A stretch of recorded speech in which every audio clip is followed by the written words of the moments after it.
Class 7-এর আলো অধ্যায় থেকে আগের দিন আমরা অতি সংক্ষিপ্ত প্রশ্ন আলোচনা করেছিলাম। আজ আমরা সংক্ষিপ্ত প্রশ্ন এবং তার উত্তর নিয়ে আলোচনা করব।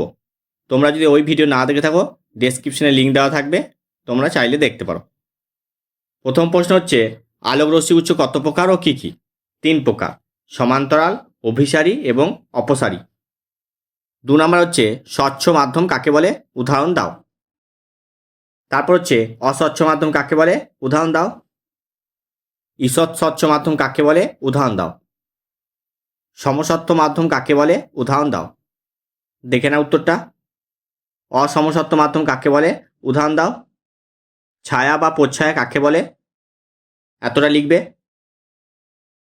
এরপর হচ্ছে, ছায়ার আকার বা প্রকৃতি কোন কোন বিষয়ের উপর নির্ভর করে? এই পয়েন্টগুলো লিখবে। উপচ্ছায়া বলতে কি বোঝো? এতটা লিখবে। এরপর হচ্ছে, আলোর প্রতিফলন কাকে বলে? আলোর প্রতিফলন কত প্রকার ও কী কী? 2 প্রকার: নিয়মিত আর বিক্ষিপ্ত প্রতিফলন।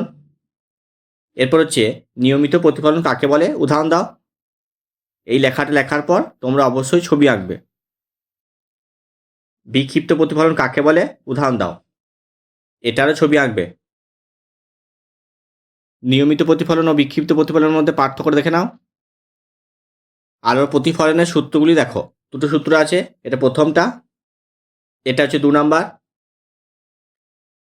18 নাম্বার, আলোর প্রতিসরণ কাকে বলে? এটা খুব ইম্পর্টেন্ট, ভালো করে দেখবে। এর সাথে অবশ্যই ছবিটা আঁকবে।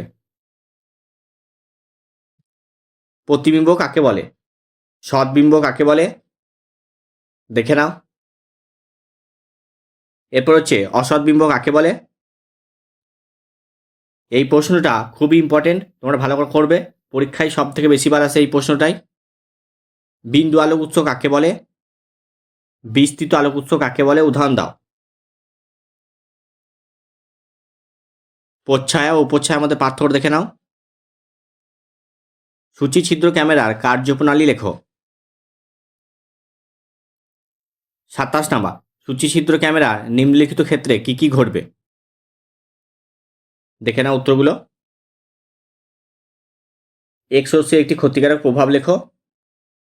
অতিবেগুনি রশ্মির একটি ক্ষতিকারক প্রভাব লেখো। বিচ্ছুরণ কাকে বলে? একটি প্রাকৃতিক বিচ্ছুরণের উদাহরণ দাও। দেখে নাও উত্তরগুলো।